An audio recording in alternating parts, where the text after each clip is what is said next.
but participate, make suggestions, things like that. And even as a 6-year-old, I mean, my dad was having to read the lines at the read-through, and I would just kind of sit there at first. My father ran. Hollywood is often remembered as a land of glamour, elegance, and unforgettable stars. But behind the dazzling premieres and iconic performances lies another side of the industry, one filled with clashing personalities, bruised egos, creative battles, and difficult working relationships. Few people understand this better than Ron Howard. Having spent more than 6 decades in Hollywood, Howard has experienced the entertainment industry from nearly every angle imaginable. He began as one of America's most beloved child actors, evolved into a television star, and ultimately became one of the most respected directors in modern filmmaking. Throughout that remarkable journey, Howard encountered some of the most talented and occasionally most challenging figures in Hollywood history. While he has consistently maintained a reputation for diplomacy and kindness, Howard has never hidden the fact that not every experience was easy. In interviews, memoirs, and conversations over the years, he has reflected on difficult personalities that tested his patience, shaped his leadership style, and taught him valuable lessons about human nature. These stories are not about villains in the traditional sense. Instead, they reveal how enormous talent, insecurity, pressure, perfectionism, and personal struggles can transform even legendary performers into difficult collaborators. According to Howard's recollections and publicly documented industry stories, these are some of the personalities that left lasting impressions on him. First on the list is Frances Bavier, forever remembered by television audiences as the loving Aunt Bee on The Andy Griffith Show. To millions of viewers, Bavier embodied warmth, kindness, and old-fashioned family values. Yet behind the scenes, the atmosphere could be far more complicated. Howard has spoken candidly about the fact that Bavier often seemed distant and uncomfortable. On set, a classically trained actress, she reportedly struggled with a light-hearted atmosphere surrounding the beloved sitcom. While stars like Andy Griffith and Don Knotts enjoyed joking between takes, Bavier was known for maintaining a much more serious and reserved demeanor.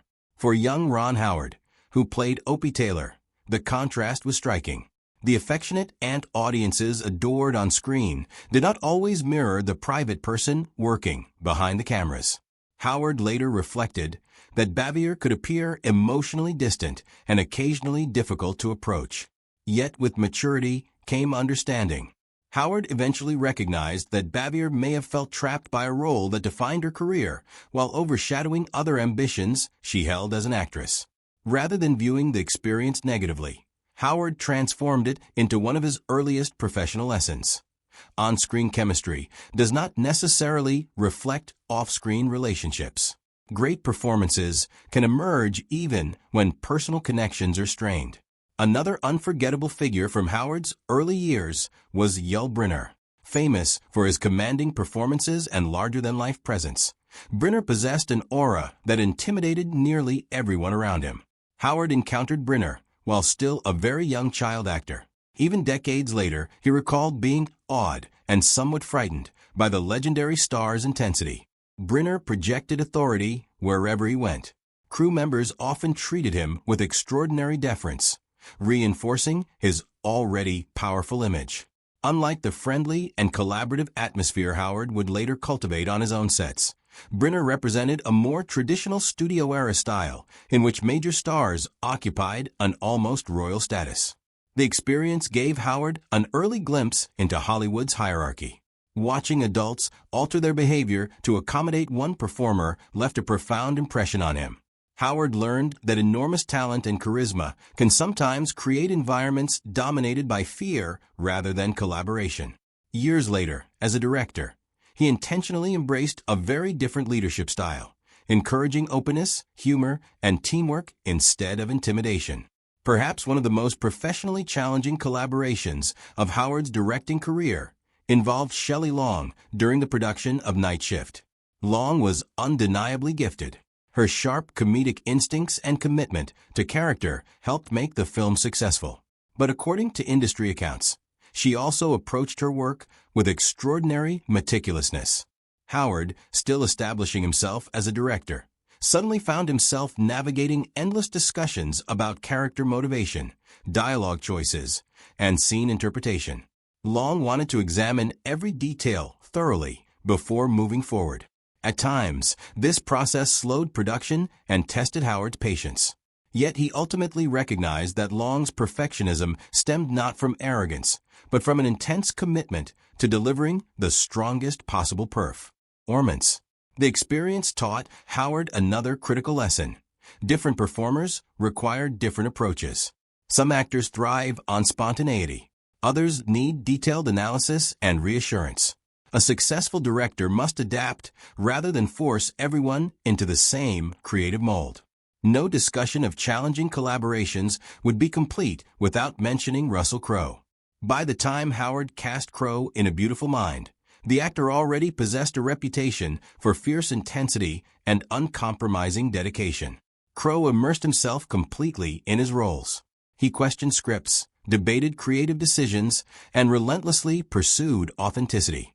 Howard has openly acknowledged that Crowe frequently challenged him with difficult questions and passionate arguments about character choices. For many directors, such behavior might have created conflict. Instead, Howard eventually learned to channel Crowe's intensity productively. During the making of A Beautiful Mind, Crowe reportedly advocated strongly for certain creative decisions that he believed would strengthen the portrayal of mathematician John Nash.